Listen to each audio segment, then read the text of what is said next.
Hello my dear student, I am your Deepak sir. Welcome to my YouTube channel. देखिए, आज हम लोग पढ़ेंगे संवेग के संरक्षण का नियम। ठीक है, law of conservation of momentum के बारे में पढ़ेंगे। ठीक है, इससे पहले कुछ मोटिवेशनल थॉट हम लोग बोलेंगे आप लोग के लिए जो आपको मोटिवेट रखे। देखिए क्या है कि काम करो ऐसा कि पहचान बन जाए, काम करो ऐसा कि पहचान बन जाए, हर कदम ऐसा चलो कि निशान बन जाए। यहाँ जिंदगी तो हर कोई काट लेता है, यहाँ जिंदगी तो हर कोई काट लेता है। जिंदगी इस जियो इस कदर की मिसाल बन जाए, जिंदगी जियो इस कदर की मिसाल बन जाए। तो चलिए आप लोग काम ऐसा कीजिए कि पहचान बन जाए। और ठीक है, तो चलिए हम लोग पढ़ते हैं law of conservation of momentum क्या होता है। ठीक है, संवेग के संरक्षण का नियम। ठीक है, ये क्या होता है? देखिए, संवेग का संरक्षण का सिद्धांत यह बताता है, संवेग संरक्षण का सिद्धांत यह बताता है कि किसी पृथक का कुल संवेग, किसी पृथक निकाय, यहाँ पे एक चीज छूट गया है, लिख लीजिएगा, निकाय मतलब सिस्टम। इंग्लिश में कहते हैं निकाय का इंग्लिश हो गया सिस्टम।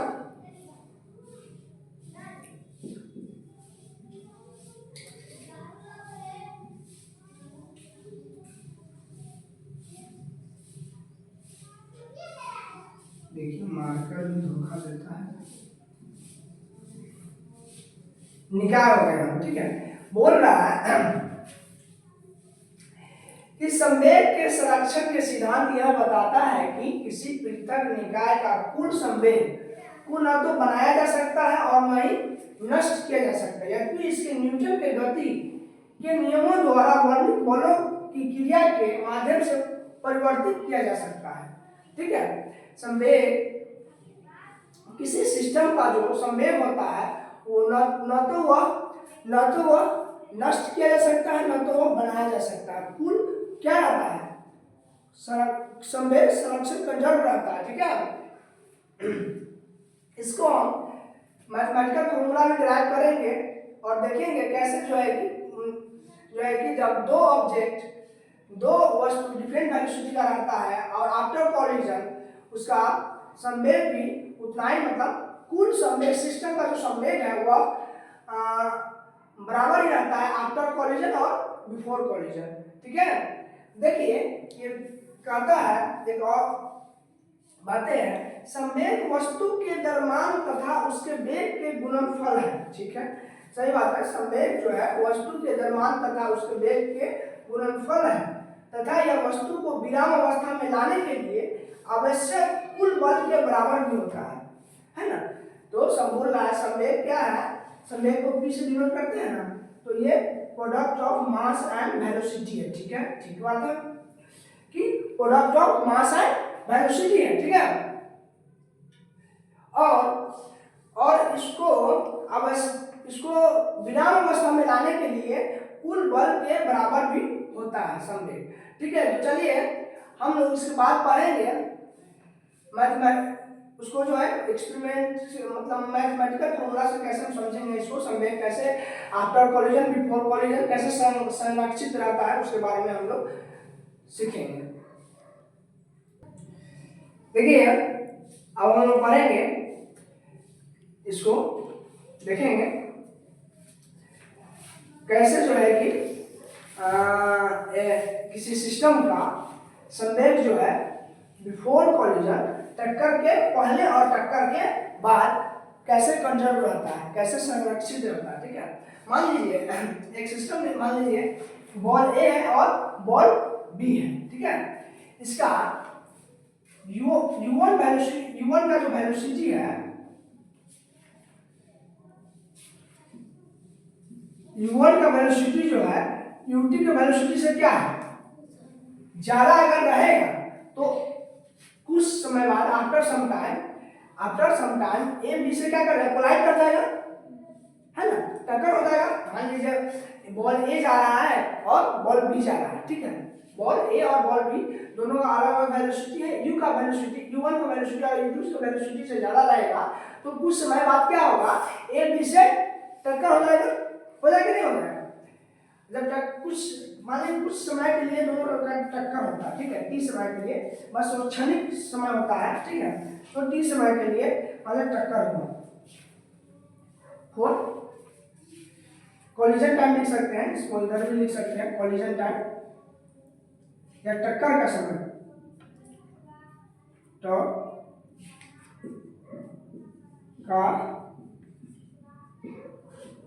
समय टी, मतलब टी समय के लिए ये कुछ क्षणिक टाइम, थोड़ा बहुत कम समय के लिए एक दूसरे को लाइक किया, फिर जाकर क्या हो गया, दोनों अलग हो जाएगा, इसी तरह होगा। अगर दो बॉल होता, अभी तो हम समझाते हैं आपको कैसे जो है कि अलग अलग वेलोसिटी टक्कर होने के बाद दोनों अलग हो जाएगा, ठीक है। तो जब टक्कर के बाद इसके वेलोसिटी में भी परिवर्तन आ सकता है, वेग में परिवर्तन आएगा कि नहीं आएगा, आएगा ना। अरे जब दो एक सिस्टम है ना, तो जब वेलोसिटी v1 और वेलोसिटी v2 हो जाएगा, वेग v1 और v2 हो जाएगा, तो ये टक्कर के बाद का ये दृश्य, टक्कर का पहले का दृश्य है ना, तो ये हो गया, लिखेंगे इसमें ए का प्रारंभिक संवेग, ए का प्रारंभिक संवेग क्या होगा, क्या होगा बताइए। प्रारंभिक संवेग, इसका मास मान लीजिए m1 है, इसका मास m2 है, तो क्या होगा m1 इंटू u1 है ना, b का प्रारंभिक संवेग,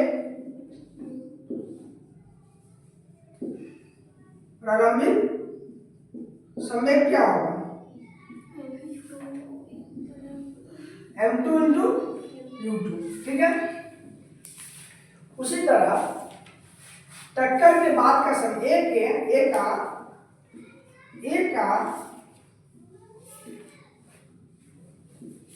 टक्कर के बाद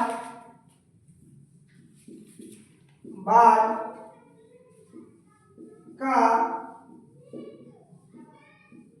संवेग क्या होगा बताइए। एक के टक्कर के बाद संवेग क्या होगा, m1 इंटू v1, हाँ सभी तो m1 में रहेगा, इसका m2 ही रहेगा, है ना। b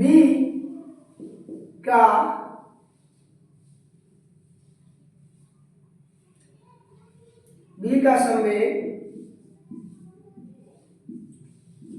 टक्कर के बाद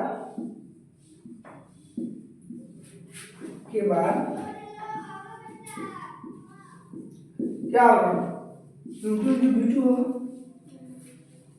यहां तक कहानी समझ में आ रही है ना।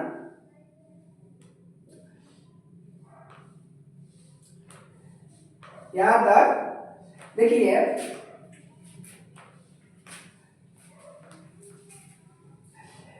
संवेग का संरक्षण का नियम कहता है कि वस्तु के निकाय पर यदि बाहर बल नहीं लगेगा, अगर इस पर कोई बाहरी बल नहीं लगेगा तो इसका जो मतलब संवेग मतलब कुल जो संरक्षण होता है ना वो मतलब संरक्षित रहेगा, ठीक है।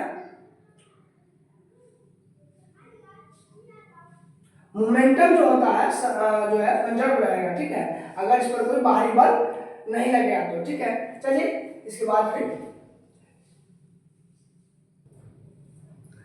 देखिए, किसी सिस्टम का जो है मोमेंटम है ना, संवेग कंजर्व रहता है जब तक उस पर कोई बाहरी फोर्स न लगे, ठीक है। तो हम उसको अभी देख रहे हैं, मैथमेटिकली प्रूव कर रहे हैं कैसे किसी सिस्टम को है ना मोमेंटम कंजर्व रहता है आफ्टर कोलिजन और बिफोर कोलिजन, ठीक है। देखिए जब कॉलिजन होगा तो क्या होगा, इसके संवेग में भी परिवर्तन होगा ए और बी का। अरे जब कॉलिजन होगा तो ए और बी के संवेग में भी तो परिवर्तन होगा, वेग में परिवर्तन होगा, वेलोसिटी में परिवर्तन हुआ तो संवेग में परिवर्तन होगा। तो लिखेंगे क्या, गोले ए के संवेग में परिवर्तन, गोले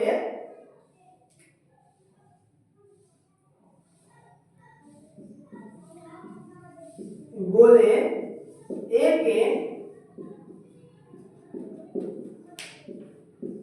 संवेग में परिवर्तन क्या होगा बताइए। पहले का संवेग ये था m1 इंटू u1, अब बाद का m1 इंटू v1, तो क्या होगा m1 into v1 minus m1 into u1, ये होगा कि नहीं बताइए, है ना। अब गोले समझिए, ध्यान से समझिए, आएगा समझ में, सभी को आएगा। गोले बी के संवेग में परिवर्तन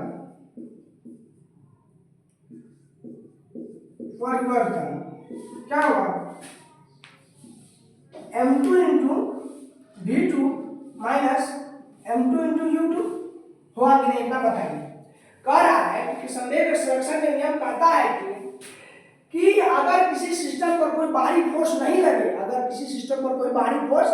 लगे, उसका momentum after collision before collision, मतलब कुल momentum of the system conserve रहता है, कुल, है ना। संवेग संरक्षित रहता है ना। किसी भी सिस्टम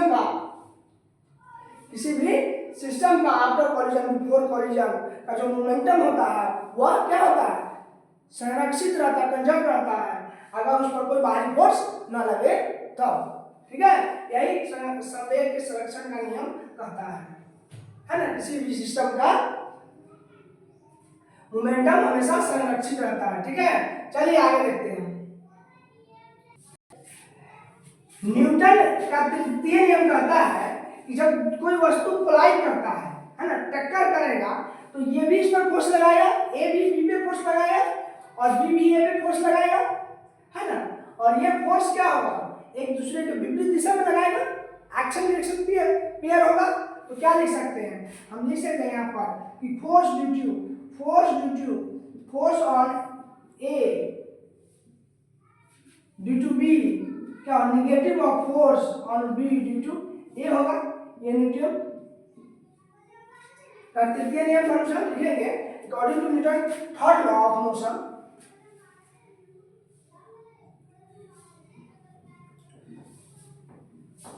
न्यूटन के तृतीय गति के नियम के अनुसार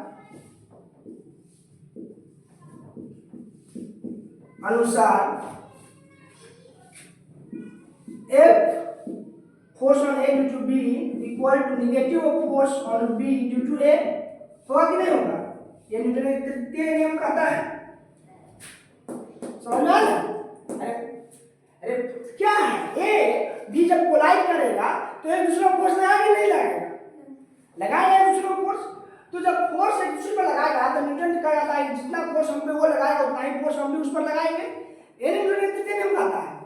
तो फोर्स जब ए पर अगर बी फोर्स लगाएगा उतना ही फोर्स बी भी ए पर बी पर भी ए लगाएगा, और दोनों का दिशा क्या होगा, अरे अपोजिट होगा ना, उल्टा ना होगा रे। इसलिए हम बोले हैं कि इसका निगेटिव लगा दिए, इसमें माइनस साइन लगा दिए हैं, ऐसा होगा। चलिए यहां तक समझ में आया तो ठीक है। तो हम लोग इसमें एक और बात पढ़े हैं कि न्यूटन का सेकंड लॉ का क्या कहता है, द्वितीय नियम क्या कहता है कि rate of change of momentum by समय क्या होता है, rate of change of momentum, है ना। संवेग के परिवर्तन के दर बाय समय क्या होता है, फोर्स होता है। तो बताया ना, संवेग के परिवर्तन का दर, मतलब देखिए mass into v minus you by T क्या हो जाता है, एक्सीलरेशन में हो जाता है, तब ना यही से ना फोर्स का डिफिनीशन आया। यही ना न्यूटन का है कि समान अनुपात फोर्स, किसी भी वस्तु पे जितना फोर्स करता है उसके समान अनुपाती उसके संवेग में परिवर्तन होता है। तो यही से आया था mass into acceleration v minus you by T. तो ये क्या हुआ, ये क्या था, ये यही था कि M V minus M U by T था, है ना। ये क्या है, किसी भी वस्तु का संवेग में परिवर्तन है, ये नहीं किसी वस्तु का संवेग में परिवर्तन ही है ना। और बाई समय कर दिए तो यहाँ से क्या आ जाता है, एक्सीलरेशन, मतलब मास इनटू एम कॉमन हो जाता है। अगर यहाँ से देखिएगा एम अगर इसमें कॉमन हो जाएगा तो क्या क्या आएगा, v minus you by T हो जाएगा। v माइनस यू क्या होता है, एक्सीलरेशन होता है। तो यहाँ से क्या होगा, फोर्स का डिफिनीशन आ जाता है। तो हम ये लिख सकते हैं, द्वितीय नियम कहता है कि संवेग में परिवर्तन के दर, संवेग में परिवर्तन बाई टाइम क्या होता है, फोर्स होता है होता है। तो लिखेंगे, तो इसको मिटाएं, रब करेंगे। देखिए ये तो हम लोग न्यूटन का तृतीय नियम के अनुसार ये है कि अगर ए और बी कोलाइड करेगा तो ए जितना भी बी पर जितना भी फोर्स लगाएगा उतना ही बी पर ए लगाएगा, है ना। तो हम लोग लिखेंगे कि बताइए तो ए के संवेग में परिवर्तन क्या है। तो हमने सब निकाला है इससे पहले कि ए के परिवर्तन में ए के संवेग में परिवर्तन क्या होता है, तो m1 into v1 minus m1 into u1, ये निकाले हैं। टक्कर के बाद का समय m1 इंटू v1 है, टक्कर के पहले का समय m1 इंटू u1 है। तो क्या किए, टक्कर के बाद का समय, टक्कर के पहले का समय बाई टी समय के लिए कोलाइड के टक्कर का समय क्या है, टी है। तो क्या हो जाएगा, ये फोर्स हो जाएगा। यहाँ तक समझ में आया, तो वो आगे बढ़ेंगे, है ना। संवेग में परिवर्तन बाई टी, अभी तो पता है संवेग में ऊपर में संवेग में परिवर्तन बाई टी क्या होता है, फोर्स होता है, पता है ना। क्योंकि तो ये किसके बराबर होगा, संवेग में परिवर्तन बी के संवेग में परिवर्तन क्या होगा, m2 into v2 minus m2 into u2 by T. लेकिन ये निगेटिव होगा, यहाँ पर निगेटिव साइन पहले से है ना, निगेटिव साइन पहले से। देखिए तो ये दोनों फोर्स बराबर है, तो ये भी बराबर होगा, क्योंकि फोर्सेस निकाले हैं, बल निकाले हैं। तो देखिए अगर हम टी इसमें क्रॉस मल्टीप्लिकेशन करेंगे तो टी से टी क्या हो जाएगा, कट जाएगा, है ना।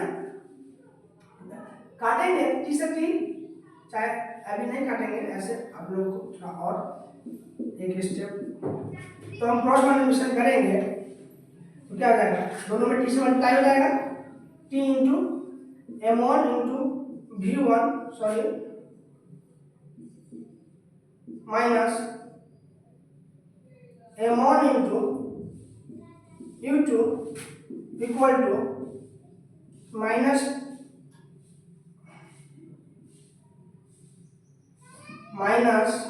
T m2 into v2 minus m2 into u2। आया समझ में? तो टी से टी जाएगा, अब ये वाला माइनस इसके अंदर में जाएगा तो क्या होगा, पहले हमें इसको जैसे तैसे उतार देंगे।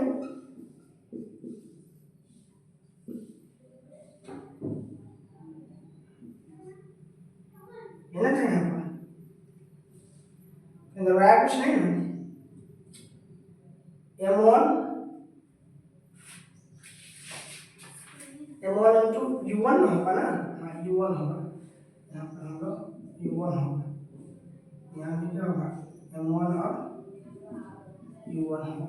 हाँ ठीक है, चलिए v1 होगा, m1 इंटू v1 होगा। ऐसा समझ में? ये तो हम सिंपल सॉल्व कर रहे हैं। और m2 जो है ये माइनस इसमें गुना हुआ तो माइनस m2 इंटू v2, आई वाला माइनस इसमें मल्टीप्लाई होगा, क्या हो जाएगा, प्लस हो जाएगा m2 इंटू u2, है ना। देखिए अब ये माइनस में है, अब हम क्या करेंगे,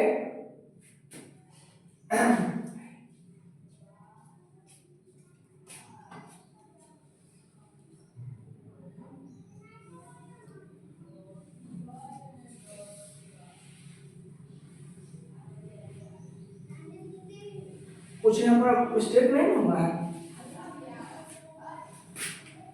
हाँ यहाँ पर हो गया ना मिस्टेक। देखिए यहाँ पर m2 इंटू v2 होगा ना, ठीक है, माइनस m2 इंटू u2 होगा, ठीक है, v2 m2 इंटू u2, ठीक है, m1 इंटू, ठीक है, तो t से t कट जाएगा,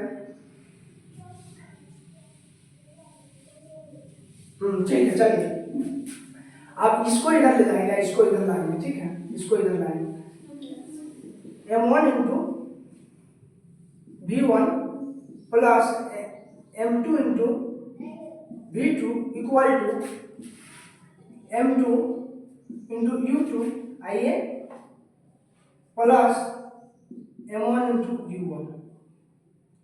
ये क्या समझ में आया? देखिए क्या सिंपल से अब धंधा आ गया कि आप देखिए ये जो मोमेंटम है, ये जो मोमेंटम है, ये कोलिजन के बाद का मोमेंटम हो गया, दोनों का एक साथ आ गया ना, m1 into v1 m2 into v2, m1 into v1 m2 into v2 इधर आ गया ना एक साथ। और कोलिजन से पहले का मोमेंटम, इसका मोमेंटम प्लस इसका मोमेंटम, है ना, इसका मोमेंटम प्लस इसका मोमेंटम, बिफोर मतलब टक्कर से पहले का मोमेंटम हो गया ये, और टक्कर का बाद का मोमेंटम हो गया ये, दोनों का मोमेंटम का सम क्या बराबर आ गया। तो हम कहेंगे कि संवेग का संरक्षण मतलब आफ्टर कॉलिजन और बिफोर कॉलिजन मतलब सिस्टम का पूरा जो मोमेंटम है वो कंजर्व रहता है, ठीक है। तो देखिए आप लोगों को अगर वीडियो अच्छा लगे तो लाइक सब्सक्राइब कीजिएगा, धन्यवाद।